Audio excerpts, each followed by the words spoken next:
कल रात लगभग 9:42 के आसपास अंजू जुबली की फ़ाइट ख़त्म हुई थी और मुश्किल से आधे घंटे बीतने के बाद ही मैंने देखा कि बहुत सारे यूट्यूबर्स के चैनल्स पे एक्सपर्ट कमेंट्स आने स्टार्ट हो गए। मेरा भी मन था वीडियो बनाने का, बट जब मैंने देखा कि ऑलरेडी बहुत से लोगों ने अपने ओपिनियंस और एक्सपर्ट एडवाइसेस, रीजंस वगैरह शेयर कर दिए, तो फिर मन नहीं रहा मेरा। इस वीडियो में मुझे प्राइमरीली इस चीज़ के बारे में बात नहीं करनी है कि अंशुल ने कैसा परफॉर्म किया या क्या चीज़ें हुई वहाँ पर, क्या अच्छा हुआ क्या बुरा हुआ, क्योंकि अभी तक मुझे लगता है हज़ारों वीडियोस यूट्यूब पे पड़ चुकी हैं डिस्कसिंग एवरीथिंग इन डिटेल। सो बाकी वो जो फाइट्स हुई हैं उसके बारे में बात करेंगे। बस अंशुल जुबली की परफॉर्मेंस के बारे में बस इतना ही बोलना चाहता हूँ मैं कि अभी तक अंशुल अनडिफिटेड थे। लगभग 20 फाइट्स का उनका अनडिफिटेड रिकॉर्ड था और बहुत बार हमने ऐसा सुना है और बहुत अच्छे लोगों की ज़ुबान में ऐसा बोला जाता है कि सफलता का जो सीढ़ियाँ होती हैं, बिना असफल हुए उन सफलता की सीढ़ियों पर चढ़ना बहुत मुश्किल होता है। और हमेशा जब इंसान गिरता है उसके बाद जो उसका कमबैक होता है वो बहुत मायने रखता है।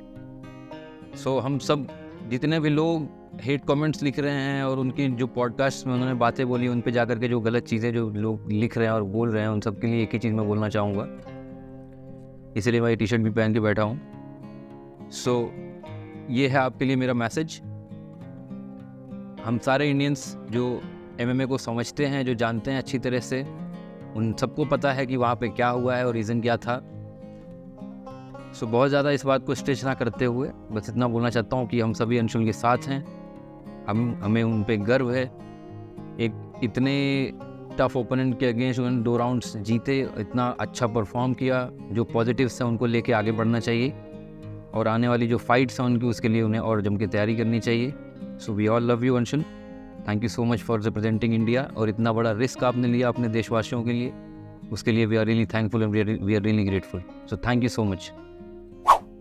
इसके बाद हम बात करते हैं कि जो मेरे प्रेडिक्शंस में मैंने 4 फाइट्स के बारे में बेसिकली बात करी थी, तो दूसरी फाइट जो थी जिसके बारे में मैंने बात करी थी उसमें एंक्लेव और जॉनी वॉकर के बारे में।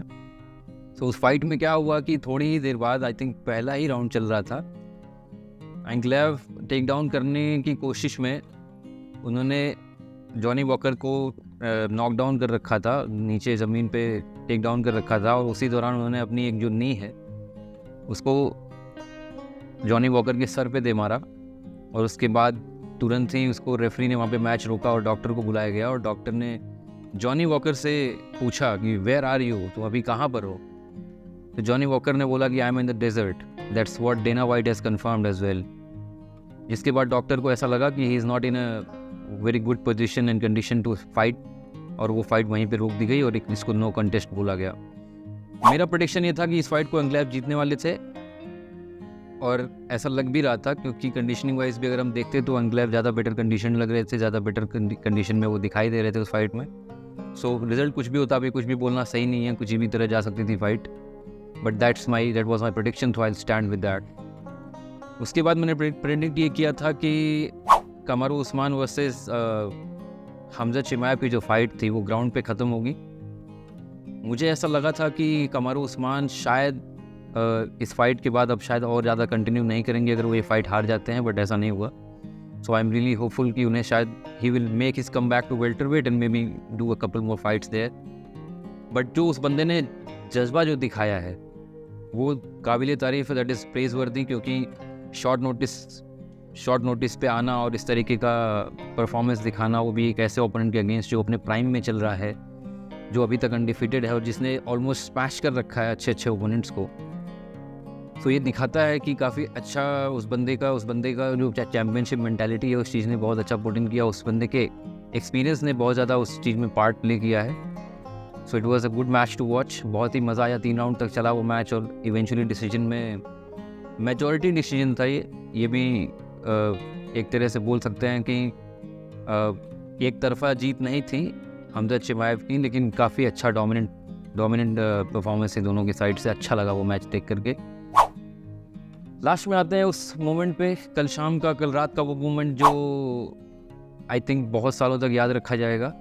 इस्लाम माखाचेव ने जिस तरीके से एलेक्जेंडर वोल्कानोव्स्की को नॉकआउट किया है कल, that is I think one of the most beautiful moments in the recent MMA history, because जिस तरीके की हाइप थी इस फाइट की और जिस तरीके से पहली फाइट में अलेक्जेंडर वोल्कानोव्स्की ने डोमिनेट किया था इस्लाम माखाचेव को लास्ट के राउंड्स में, और एक जो डिबेट चल रही थी कि is Alexander Volkanovski actually better than Islam Makhachev, so कहीं ना कहीं उन डिबेट्स पे थोड़ा बहुत तो विराम अब लग जाएगा, क्योंकि ये फाइट ना तो डिसीजन तक गई है, ना ये फाइट में 3 राउंड तक मैच चला है, ना ही इस फाइट में बराबरी का मुकाबला हुआ है। एक तरफा इस्लाम माखाचेव ने डोमिनेट करके नॉकआउट किया है अलेक्जेंडर द ग्रेट वोल्कानोव्स्की को। मैं उस बंदे का फ़ैन हूँ, मैंने भी बहुत टाइम से उस इंसान की जर्नी को फॉलो किया है, एंड आई थिंक कि he could have done better had he been given the complete 6 weeks of camp and fight camp, but जैसा भी था उस इंसान ने बहुत ही ज़्यादा हार्ड दिखाया और आकर के उस इंसान ने फाइट को एक्सेप्ट किया। सो कहीं ना कहीं वो इंसान रिस्पेक्ट बहुत ज़्यादा डिज़र्व करता है और रिस्पेक्ट उसको मिली भी है। ऐसा नहीं है, अबू धाबी का क्राउड काफ़ी अप्रिशिएट कर रहा था, ऐसा नहीं था कि कोई इसको बू कर रहा था। उस बंदे ने उस बंदे की का पूरा ऑरा जो है वो अप्रिशिएबल है, काफ़ी अच्छा है। So it was a great night to watch. थोड़ा सा डिसअपॉइंटमेंट कह सकते हैं, थोड़ा सा था। अगर अंशुल जीतते तो थोड़ा और अच्छा लगता, वो शाम शायद और अच्छी हो जाती हमारे लिए, but that's okay, that's not a big issue. हमें पता है कि अंशुल और ज़्यादा स्ट्रॉन्ग कम बैक करेंगे। सो thank you so much for watching this video. अभी आने वाली वीडियोज़ में हम बात करते हैं अपनी इंडियन MMA के बारे में, जो MFN 13 होने वाला है उस पर बात करेंगे, और एंगानो वर्सेस टाइसन फ्यूरी का जो बॉक्सिंग मैच होने वाला है उसके बारे में अपडेट्स आपके साथ मैं शेयर करूँगा। So stay tuned and please subscribe to the channel. Thank you so much for watching. Have a good one. जय हिंद।